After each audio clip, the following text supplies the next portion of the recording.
after ko matry si Dinky Machine, naangat ko na siya. Wala na akong iniindang sakit hanggang sa taas. Hello, I'm Amordiel from Batasan, Quezon City.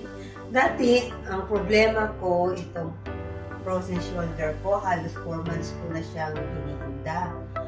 After ko na-try yung Dinky Machine, dati hindi ko siya maaangat ng ganito hanggang sa likod. Pero after ko matry si Dinky Machine, naangat ko na siya. Wala na akong iniindang sakit hanggang sa taas. Pati na rin yung dito ko sa likod.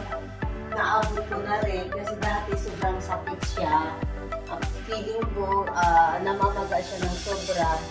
Tapos nung na-try ko, isang beses pa lang na-try ko yung Dinky Machine, sobrang na-feel ko na sobrang relax na siya.